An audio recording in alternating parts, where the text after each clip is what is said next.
මිනිසා කියන්නේ දැන් මානවවාදය ආවනේ. මිනිසා උසස් කියලා. ඒක මිනිසාට වඩා උසස් දේවල් තියෙන්න පුළුවන්. එතකොට සමහර අය දැන් ඔය කියන බෝතල් වල දාලා හිර කරනවා මේ යන්න දෙන්නේ නැහැ මේ ආත්මේ මුහුදට දාන්න ඕනේ. ඒක අර පරචේතික චෛතසික හේතුවක් මතම නිකන් හිතාමතාම කරන්න පෙළඹෙනවා. ඇයි එහෙම වෙන්නේ සමාජයේ?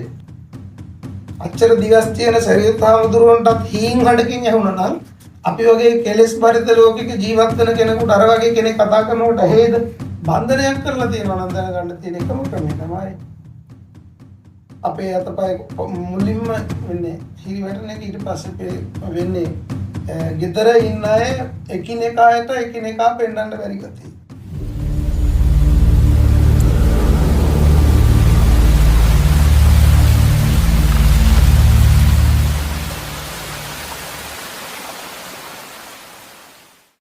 අයිබෝන් සුබ දවසක්. ඔන්න අපි අදත් අලුත් වීඩියෝ එකකින් තමයි හමු වෙන්නේ. අපි විශේෂ වීඩියෝ එකක් කරන්න ගල්ගම ප්‍රදේශයට. ගල්ගමේ විශේෂයෙන්ම කිව්වොත් යන්ත්‍ර මන්ත්‍ර හාස්කම් වලට සුප්‍රසිද්ධ තැනක්. ඒ වගේම අද අපිට හමු වෙන විශේෂ පුද්ගලෙක් නම් ස්වාමින් වහන්සේ කෙනෙක්.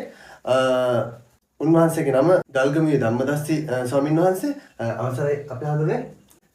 ඉතින් මට අපේ හඳුනේ කියන්නකෝ මේ කොච්චර කාලයක්ද ඔබ වහන්සේ මේ වගේ යන්ත්‍ර මන්ත්‍ර හාස්කම් වල වැඩවල නියැලෙන්නේ? තරුවන් සරණයි සිල් දෙනාටම අහපු ප්‍රශ්නේ නම් කොච්චර කාලෙද මේ ඉගෙනගෙන කියලා නේද? මේ වැඩ කරන්නේ කොයි කාලයක් සිටද? අවුරුදු 12 ඉඳන් කිව්වොත් හරියි. මේ වෙනකම් අවුරුදු 12ක් තිස්සේ පාතේ යනවා. කියන්නේ අපේ හාමුදුරුවන්ගේ තාත්තගෙන් ලැබුණු තෑග්ගක්. මේ පරම්පරාව හරි ආස කරා මම පොඩි කාලේ ඉඳලා පන්සලට ආව දවසේ ඉඳලා ඒත් එක්කම ඉගෙනගෙන ඒ දේවල් අත්හදා බලලා සායන වැඩ ගොඩක් කරලා තියෙනවා. එතකොට මට දැනගන්න ඕනේ මේ මොන වගේ දේවල් වලටද විශේෂයෙන්ම සමත්කම් දක්වන්නේ මේ ඔබතුමාට දැනගන්න ඕනේ මොන වගේ දේවල් ගැනද? සාමාන්‍ය යන්ත්‍ර මන්ත්‍ර වලින් සාමාන්‍යයෙන් කෙනෙක්ගේ ජීවිතය ගැන බලාපොරොත්තුවක් තියන්න පුළුවන්ද? දැන් නොපෙන්න බලවේගත් එක්ක කටයුතු කරනකොට දැන් මේ දවස්වල මිනිසුන්ගේ තියෙනවා මේ අපිට මානසික වදයක් මේක හොයාගන්න බෑ මේ දොස්තරවරුන්ටත් හොයාගන්න බැරි ලෙඩ තියෙනවා. ඒ ලෙඩ ඔබ සුව කරන්න පුළුවන් හැකියාව සාමාන්‍යයෙන් තියෙනවද මේ යන්ත්‍ර මන්ත්‍ර වලින්? යන්ත්‍ර කියලා කියන්නේ එක කොටසක්, මන්ත්‍ර කියලා කියන්නේ තවත් කොටසක්. යන්ත්‍රයක් කියලා කියන්නේ ක්‍රියා කරන දෙයක් නෙවෙයි. ඒ කියන්නේ මේ ශරීරයට පලන්දන තමයි ගෙලට පලන්දන යන්ත්‍රය ධර්මයට මනුස්සයාගේ හදවත යොමු කරන යන්ත්‍රයක්. තමන් අවංකව ඉඳගෙන සත්‍ය ක්‍රියාවක් තමයි මේ යන්ත්‍රයක් දාගෙන කරන්නේ.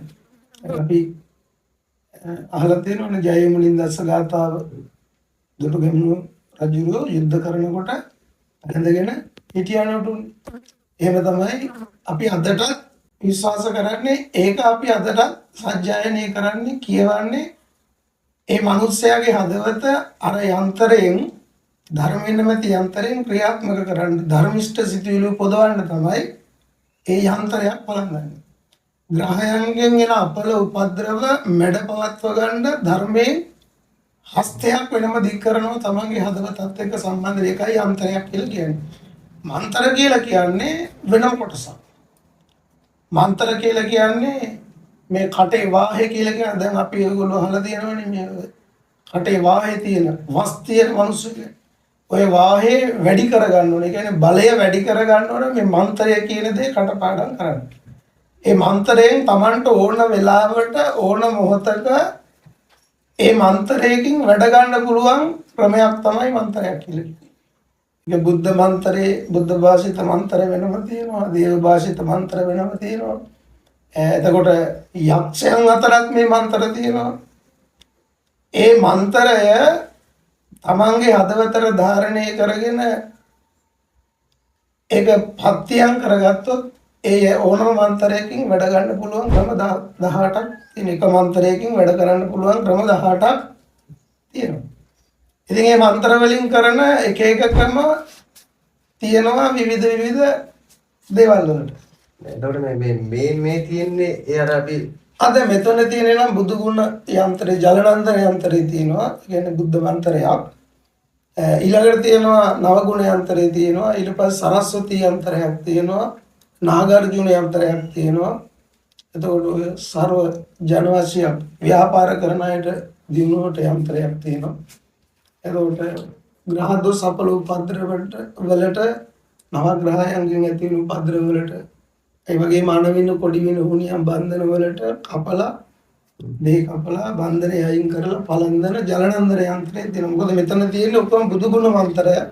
මොකද මම කරන්නේ බුදු ගුණයත් එක්ක බුදුහාමුදුරුවෝ දේශනා කරපු බුද්ධ මන්ත්‍රය තමයි මිනිහාගේ ආරක්ෂාවට, මිනිස්යාගේ ආරක්ෂාවට තියෙන්නේ. ඒකෙන් තමයි මම මේ හැම දෙයක් කරන්නේ. මෙතන සිද්ධ කරන්නේ කෙනෙකුගේ හිතක් සනසන ක්‍රමයක්. මිනිස්යාට පෙන්නනවා මේ මන්ත්‍ර වලින් සහ යන්ත්‍ර වලින්, තන්ත්‍ර වලින් එහෙම දෙයකින්ම පෙන්නන්නේ මිනිස්යාගේ යහපතට දෙයක් කියලා දෙන්නේ. එතකොට මිනිසා කියන්නේ දැන් මානවවාදය ආවනේ. මිනිසා උසස් කියලා. එතකොට මිනිසාට වඩා උසස් දේවල් තියෙන්න පුළුවන්. මිනිසා කියලා කියන්නේ මලමිනියක් හා සමාන කෙනා. මිනිසා කියලා කියන්නේ. එතකොට එයාට කිසිම ප්‍රාණයක් නැහැ. ඇස කන නාසය දිව ශරීරය මන කියන පංචේන්ද්‍රයන්ගේ කිසි ප්‍රාණත්වයක් නැති කෙනා මිනිසා, මලමිනියක් හා සමාන කෙනා. මනුස්සයා ඊට වඩා වෙනස්.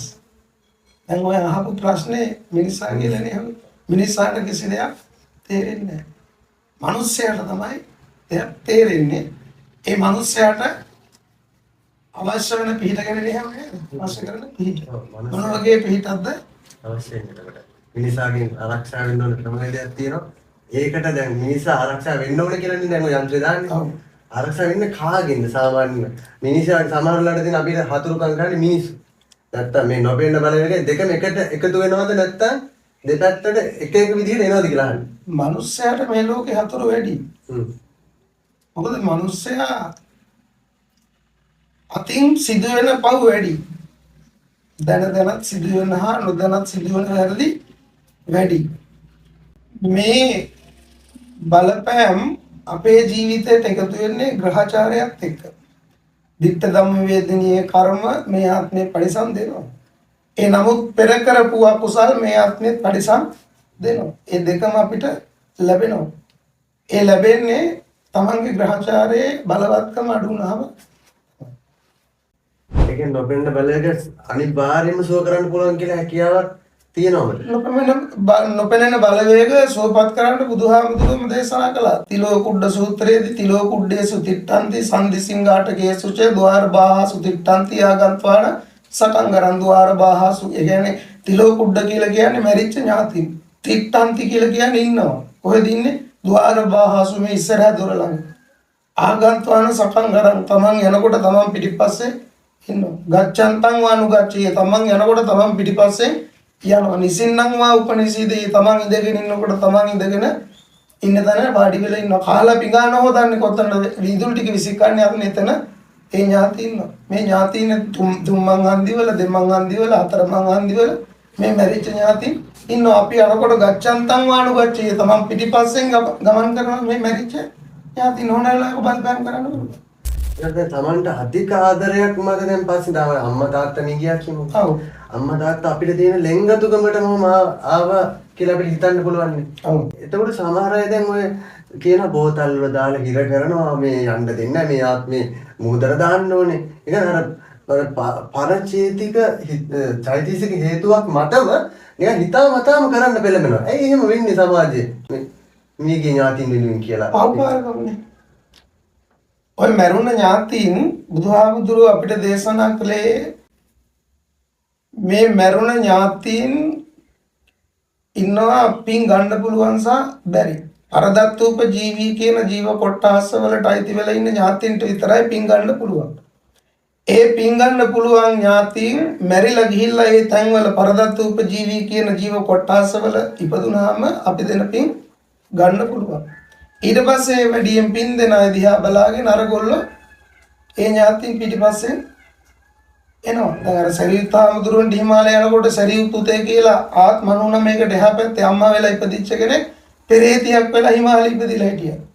උගුර ඉදිකටු සිදුරක් වගේ බඩ අම්බලමක් වගේ. හැබැයි පෙරේතියක් කන්න දෙයක් නැහැ, බොණ්ඩ වතුර ටිකක් නැහැ, අදින්න වස්ත්‍රයක් නැහැ. ඒ තරම් උගුර ඉදිකටු සිදුරක් බඩ අම්බලමක්. ඉදිකටු සිදුරකින් අම්බලමක් පුරවලා ඉවර කරන්න බැේ තරම් බඩගින්න ලොකු බඩගින්නකින් තමයි මේ පෙරේතිය වෙන්නේ. ඒ මැරිච්ච ඥාතින් පින් ගන්න පුළුවන් කාගෙන්ද? අන්න ළඟින් ගියා. කවුද? සරියුත් හාමුදුරුවෝ යනකොට සරියුත් පුතේ කියලා කතා කරා. සරියුත් හාමුදුරුවන්ට කොහමද ඇහුනේ? සරියුත් හාමුදුරුවෝ කියලා කියන්නේ බෑග සහෝදරෙමින් ඉර්ධි බලය වැඩිම කෙනානේ සරියුත් හාමුදුරුවෝ. මේ 240 ගණකට මහා බොල් පොළවේ තියෙන පස් මුංගට තරමට ගුලි කරලා මෙච්චර පස් ගුලි සංඛ්‍යාවක් තියනවා කියන්න පුළුවන් ඉර්ධි ශක්තියක් තියෙන උතුමට අර අම්මා කතා කරන හඬ සරියුත් පුතේ කියන හඬ ඇහුනේ කොහොමද? රහසක් කියනවා වගේ. දැන් අපි පුතඥයනේ. දැන් අපිට මැරිච්ච ඥාතියෙක් ඇවිල්ලා කතා කරුවොත් අපිට ඇහෙනවද? අච්චර දිවස් තියෙන සරියුත් හාමුදුරුවන්ටත් හීන් හඬකින් ඇහුණා නම් අපි වගේ කෙලෙස් බරිත ලෝකෙක ජීවත් වෙන කෙනෙකුට අර වගේ කෙනෙක් කතා කරනකොට ඇහෙද? ඇහෙන්නේ. අපි ගණන් ගන්න. ඇයි අපිට අධික වැඩනේ. අපි ඒ ගැන හිතන්නේ. ඉතින් අර ඥාතියින් ඔක්කොම පස්සේ ඊළඟට අපි දැනගන්න ඕනේ එහෙම මැරිච්ච ඥාති ඒ බලවේග එනවා පේන ගතිය ඒ පෙර නිමිති දැනෙනකොට අපි දැනගන්න ඕනේ මැරිච්ච ඥාතින්ට පින් ඕන. ඒකට අපි ඉතින් හම්බ කරනකොට ධනෙ හම්බ කරනකොට බුදුහාමුදුරුවෝ හම්බ කරන්න කොටස් කීපයක් කිව්වනේ. ඒ හම්බ කරන එකෙන් මේ කොටසක් පිනට දහමට යොමු කරන්න කියලා අන්නේ දේවල් එකතු කරගෙන ඉන්න අය ඉතින් පින් දහම් කරලා පින් දෙනවා, පෑන් වඩලා පින් දෙනවා, එක එක දන් දෙනවා, ඔය වගේ දේවල් කරනවා. එතකොට අර පරදත්ත උපජීවී ඥාතින් පින් ගන්නවා. පින් අරගෙන නිකන් යන්නෙත් නෑ. ඒගොල්ලෝ ප්‍රාර්ථනා කරනවා සුඛං ජීවන්තුනෝ ඥාතිතේ සංහේතු ලබාමසේ කියලා මේ පින් දුන්න ඥාතින් බොහෝ කාලයක් ජීවත් වේවා කියලා ආශිර්වාද කරන. ඒ ආශිර්වාදය අපිට වැදගත්. බන්ධනයක් කරලා තියෙනවා නම් දැනගන්න තියෙන එකම ක්‍රමය තමයි අපේ අතපය මුලින්ම වෙන්නේ හිරි වැටෙන එක. ඊට පස්සේ වෙන්නේ ගෙදර ඉන්න අය එකිනෙකාට එකිනෙකා පෙන්වන්න බැරි ගතිය. ඊළඟට තමන්ගේ ගෙදර ඉන්න ස්වාමි පුරුෂයයි භාර්යාවයි කියනකොට දෙන්නට දෙන්න කියන වචන දෙන්නට දෙන්න රුස්සන්නේ නැහැ. අර රුස්ස ළඟින් මැස්ස යන්න බෑ වගේ ටක් ගාලා දෙන්න ඇවිලිනවා. ගැටු. ඊළඟට ගෙදරින් අනිත් අය පෙන්වන්න බෑ. අම්මට තාත්තා පෙන්වන්න බෑ. තාත්තට අම්මා පෙන්වන්න බෑ. දරුවන්ට අම්මා තාත්තා පෙන්වන්න බෑ. සහෝදර සහෝදරියන් පෙන්වන්න බෑ. ගෙදර ඉන්න බෑ. ගෙදරට ආවට පස්සේ ඔළුව ගිනිහම් වෙනවා. නැති ප්‍රශ්න ඔළුවට එනවා. ඉන්න මෙතෙන් නෑ. ගේට්ටුවෙන් එළියට ගියාට පස්සේ මිනිස්සු හරි තැම්පත් මිනිස්සෙක් විදියට ඉන්නවා. හොයාගන්න ලක්ෂණ. ඊළඟට තමයි ඉතින් අපිට අපි ධාර්මික නැත්තම් අපි දන්නවනේ කී දෙනෙක් අපිට සාප කරනවාද, අපිට මෛත්‍රී කරනවාද, ආශිර්වාද කරනවාද කියලා දැනගන්නේ තමන්ගේ හදවතනේ. ඒත් එක්කම ජීවත් වෙන්න රටාවත් එක්ක අපි දැනගන්න ඕනේ අපිට මෙහෙම බන්ධනයක් නියමයක් කරන්න කවුද ඉන්නේ කියන දේ තමන් දන්නවා.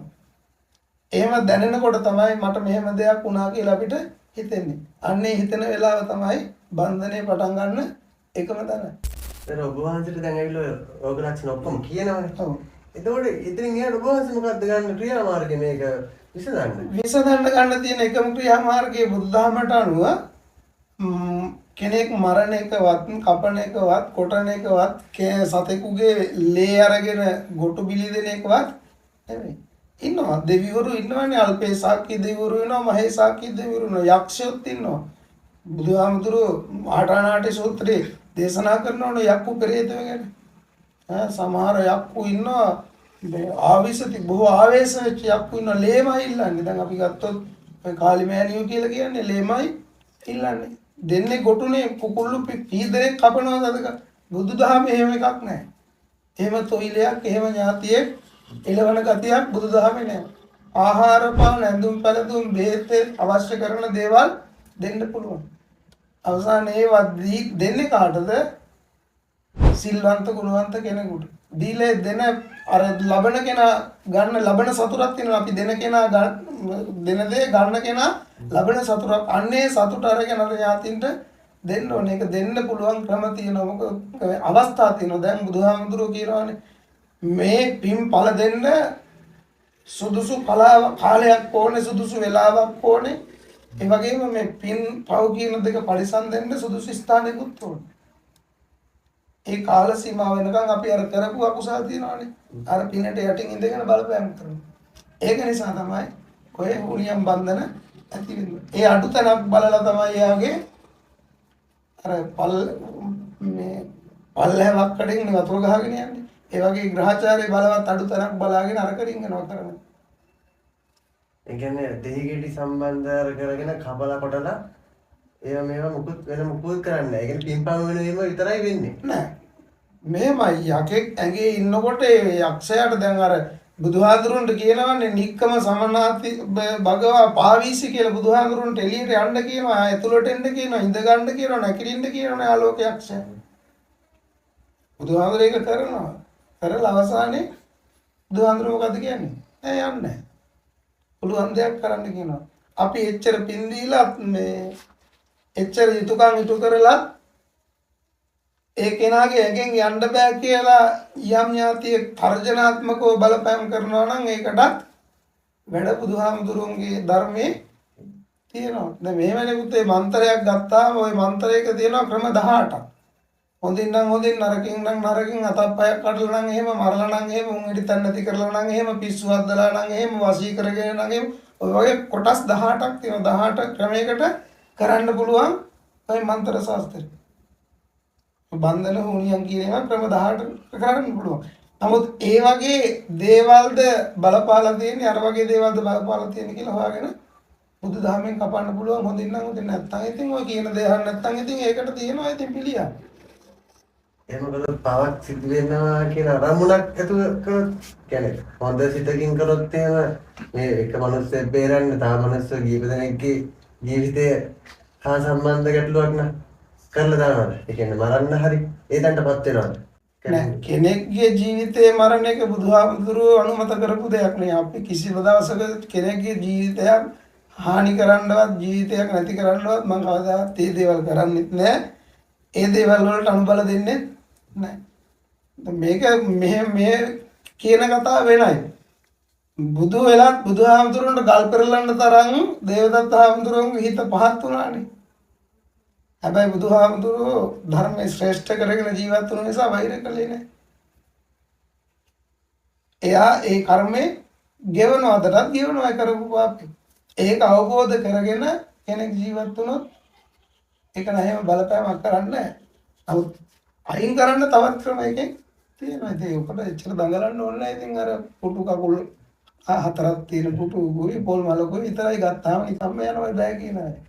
එච්චරයි ඉතින් කියන්නේ. එතකොට සමාජයේ තියෙන වෛරී බව ඇතුළේ ඔය හැමදේම වෙන්නේ. තව තමයි සමාජයේ තියෙනවා සාමාන්‍යයෙන් පිළිමි කෙනෙක් සාමාන්‍ය ගෑනු කෙනෙක් ආකර්ෂණය කරගන්න. එක විවිධ උපක්‍රම කරන ඒත් හරියන්නේ. සමහර අය හැර දාලා ගිහිල්ලා. යන්නේ ගෙදර හරියට කුඩුම්බිය සාර්ථක වෙලා නැහැ. ඒතර ඒ වගේ අයට මොනවද තියෙන්නේ? සමන් තියෙනද ඔය ඇත්තටම වශී ගුරුකම් දෙයක් තියෙනවද මේ සමාජයේ? අපෝ තියෙනවා. වශී කියන දේ ධර්මයේ ගත්තොත් ධර්මය කියන්නේ වශියක්. රතන සූත්‍රයේ ගත්තොත් රතන සූත්‍රයත් වශියක්. ජලනන්දනේ ගත්තොත් ජලනන්දනේ වශියක්. එතකොට මන්ත්‍ර ශාස්ත්‍රය ගත්තත් ඒ වගේ තියෙනවා. රජුන් වශී කරගන්න තියෙනවා, ජනයා වශී කරගන්න තියෙනවා, ගුරුන් වශී කරගන්න තියෙනවා, සත්තු වශී කරගන්න තියෙනවා, ක්‍රම තියෙනවා. ඒ වශී ක්‍රම කියලා කියන්නේ මේ අනවශ්‍ය විදිහට පාවිච්චි කරන දෙයක් නෙමෙයි. ඒ වශී ඇතිවෙනවා තමන් ධර්මිෂ්ඨව කරන ක්‍රියාවකට තමන්ගේ සිතවිල්ල මුල් වෙලා මේකෙන් මං කරන දේ සත්‍යයි නම් මේකෙන් මට යන්න පුළුවන් කියන තන චේතනාව පිරිසුදුයි නම් අර බැල්ම ගන්න පුළුවන්, ශ්‍රියාව ගන්න පුළුවන්, ආකර්ෂණය ගන්න පුළුවන්, ඒ වශී කරගන්න පුළුවන්. ඒ වශී තියෙන කොටස් ගොඩක් තියෙනවා. රාජ වශී තියෙනවා, දේව වශී තියෙනවා, මනුෂ්‍ය වශී තියෙනවා, අමනුෂ්‍ය වශී තියෙනවා, ස්ත්‍රී පුරුෂ වශී තියෙනවා. ඔයගේ ක්‍රම තියෙනවා ඉතින්. ඒකදී ඒකනේ ලේසියෙන්ම කරන්න පුළුවන් වශී මොකක්ද සාමාන්‍යයෙන්. දැන් පොඩි තරුණ කෙනෙකුට ඕනේ ඉක්මනට කාලේ ගත වෙන්න බෑ. අද නම් අද හෙට නම් හෙට හරි වෙලාවකදී ඒ දේ කරලා දෙන්න පුළුවන්. ඕක ඉතින් අර එරෙනකන් ඉන්න පුළුවන් අලේ තැන් වෙනකන් ඉන්න බැරි ගතියක් නේ අපිට තියෙන්නේ. ඒ ග්‍රහචාරයේ තමන්ගේ බලවත් වෙනකන් ඉවසන්න බැරි අය තමයි ඉතින් කොහොම දුවාගෙන ගිහිල්ලා හොයාගෙන ඔය දේවල් කරන්නේ. නමුත් ඉතින් සුදුසු කාලේ එනකන් ඉවසන්න පුළුවන් කෙනා එහෙම දුවන්නේ නැහැ. එහෙම අවශ්‍ය තැනදී මේක අවශ්‍යයි කියලා කෙනෙකුට තේරෙන තැන් එනවා. දැන් බලන්නකො හොඳ මොකද අපි ඔය කියනවනේ ඔය මන්ත්‍ර යන්ත්‍ර Tamanට ඕන වෙලාවට බෑනේ මේවට පූජා තියන්න ඕන දවස් ගණන් සති ගණන් පූජා කරන්න ඕන කියලා. දැන් මේක පූජා විදි කියනකොට අපි කියනවනේ. මන්ත්‍රයට එහෙම දෙයක් නෑ. නොතන තියෙන දැන් ඔය වශී කියන දේ.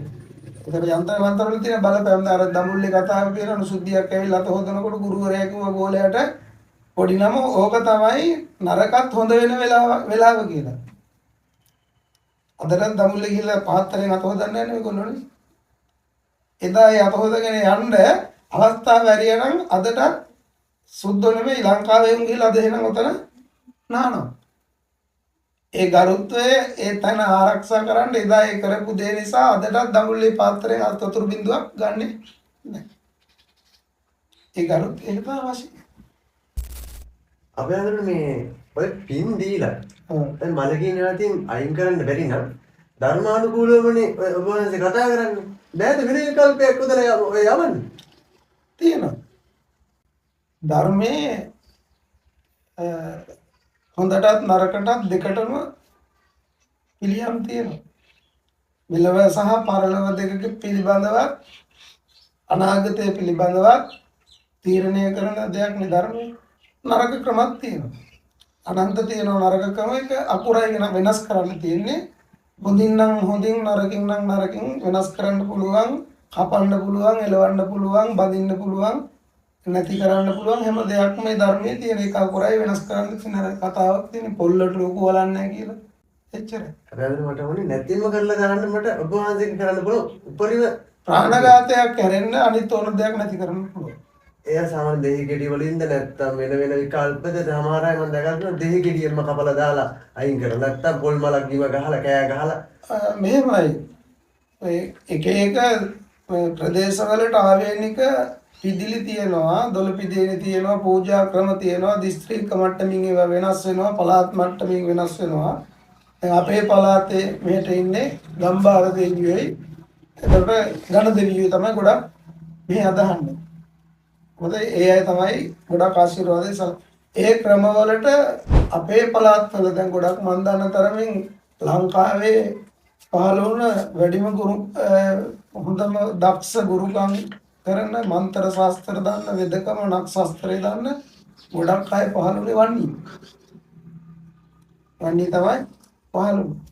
එතකොට මේ වන්නියට ආවේනික ක්‍රම තියෙනවා.